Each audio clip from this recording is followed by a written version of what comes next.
नमस्कार। एक बहुत गंभीर विषय, और ये इंडिविजुअल सिर्फ एक राशि के लिए जुड़ा हुआ नहीं है। ये 12 के 12 राशि, वर और कन्या दोनों के लिए इंपॉर्टेंट विषय है। और ये विवाह को लेकर के है। अधिकांश लोग और माता पिता अपने बच्चों को लेकर चिंतित हैं कि मेरे बेटी और मेरे बेटे का विवाह कब होगा। लड़की के लिए रिश्ते आ रहे हैं, बहुत आ रहे हैं, लेकिन विवाह में बाधा आ रही है। हो क्यों नहीं रहा, कब होगा, इसका चिंतन और इसका विचार। देखिए, हमने यहां पर 2 लगन बनाए हुए हैं। इधर लिखा हुआ वर और कन्या, लेकिन शेड्यूल, बृहस्पति के शेड्यूल इसके लिए अलग काम करते हैं, इसके लिए अलग। एक ही प्रकार के योग एक बृहस्पति से कभी नहीं बनते। कारण क्या है?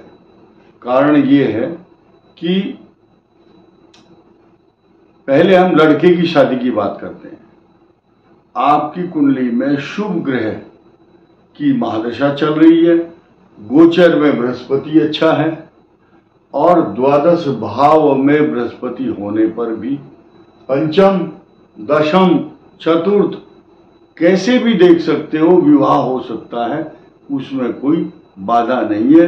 शुक्र या बृहस्पति के गोचर का विचार और सप्तम भाव के स्वामी का विचार उसमें करना पड़ता है। अब सबसे महत्वपूर्ण विषय है कन्याओं के विवाह से संबंधित। जब भी उसकी दशा या गोचर, बृहस्पति का बहुत बड़ा रोल होता है, और बृहस्पति की महादशा हो, खास तौर से कर्क, कन्या लगन, मिथुन लगन, धनु और मीन लगन हो तो अलग परिवेश में देखना चाहिए। लेकिन गोचर स्थिति के हिसाब से बृहस्पति की जो पोजीशन है वो इन भाव में होने से 100% विवाह के योग बनते हैं। परंतु कुछ बच्चों की कुंडली में अगर राहु केतु बाधक है या कालसर्प दोष के कारण, या कोई ग्रह अस्त है, उसका विचार भी हमें करना परम नितांत आवश्यक है। साथ ही साथ कई बार बृहस्पति खराब स्थिति में अच्छे परिणाम नहीं देता। सप्तम का भाव का स्वामी अष्टम चला गया तो भी विवाह में लेट कर आता है। सप्तम का स्वामी द्वादश चला गया तो भी लेट कर आता है। सप्तम का स्वामी द्वितीय भाव में चला गया तो भी विलंब करता है। लेकिन कई बार हमने देखा है यहां इस जगह सुखद मैरिज लाइफ बहुत सुखद होती है कन्याओं के लिए विशेष रूप से। वैसे तो आज की तारीख में किस किस के विवाह के योग बन रहे हैं, आज चर्चा कर लेते हैं। पहले फिलहाल वृषभ राशि, वृश्चिक राशि, कन्या राशि, मीन राशि, इनके विवाह के योग सरलता से और अब अक्टूबर से लेकर के मई तक, और मई से लेकर के 2025 से नवंबर तक बहुत शादी के योग बनते रहेंगे। खूब शहनाइयां बजेंगी, मान सम्मान के साथ आपका दाम्पत्य जीवन सुखी रहेगा। निर्भर करता है कि जैसे हर दवाई पर लिखा रहता है as directed by a physician, कि इस दवाई को खाइए, लेकिन किसी अच्छे विशेषज्ञ डॉक्टर से पूछ करके खाइए। ठीक इसी प्रकार आपकी कुंडली में मांगलिक दोष है, नहीं है, राहु केतु के कारण कालसर्प दोष बना है, तो कहां से बना है, कौन से स्थान से मिल करके बना है। जिस स्थान से मिल करके कालसर्प दोष बनता है वही स्थान से रिलेटेड प्रॉब्लम होती है। लगन सप्तम, पंचम में है तो संतान, एजुकेशन से रिलेटेड, या अष्टम भाव में तो रोग की समस्या, छठे भाव में है और द्वादश भाव में है, तो आप अरबों रुपया कमाएंगे और खो बैठेंगे। कभी जीरो थे, कभी हीरो हो जाएंगे, और कभी हीरो हैं तो जीरो हो जाएंगे। ये द्वादश भाव के कालसर्प दोष का प्रभाव। ऐसे ही मांगलिक का स्वभाव, प्रभाव, लक्षण, उपाय सब कुछ देख करके, अष्टकूट मिलान देख करके विवाह करेंगे तो हमें बड़ा दुख होता है जब कमेंट करते हैं, पंडित जी मेरे बच्चे की शादी कब होगी, देखना कब शादी का योग है। तो मैं आपको बता रहा हूं साफ साफ, दोबारा मेंशन करता हूं, वृषभ राशि का विवाह का योग बन रहा है। ये दोनों बातें दोनों के लिए एप्लीकेबल है, वर और कन्या। लेकिन हम जब विवाह को सुझाते हैं, विवाह की तारीख निकालते हैं, तो 3 प्रकार के बल देखे जाते हैं ज्योतिष शास्त्र में।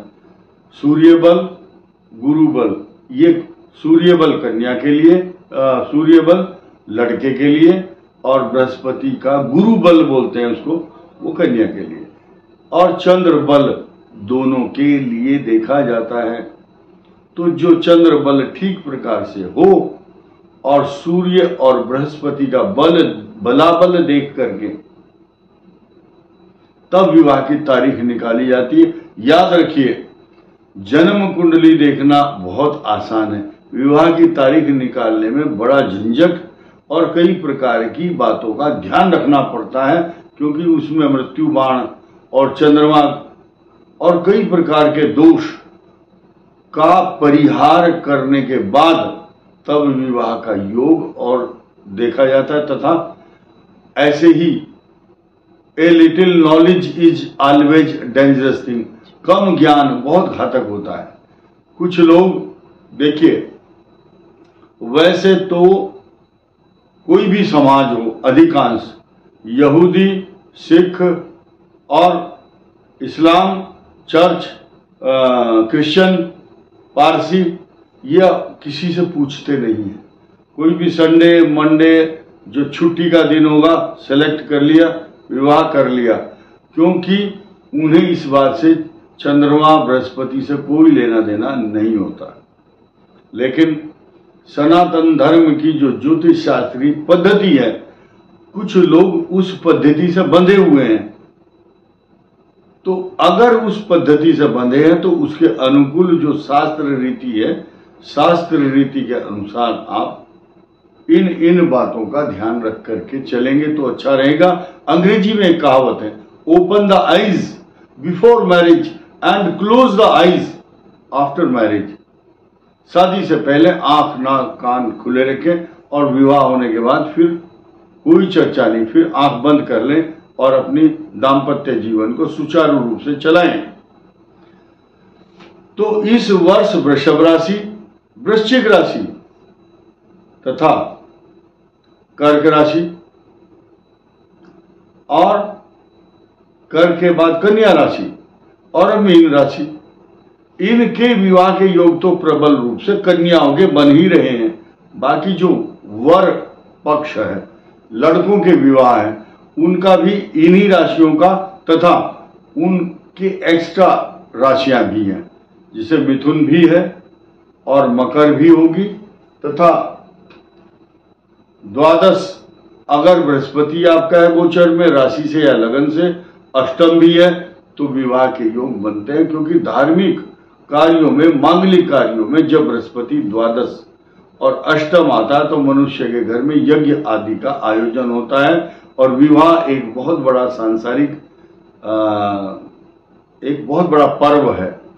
तो इस वीडियो में इतना ही। धन्यवाद, नमस्कार।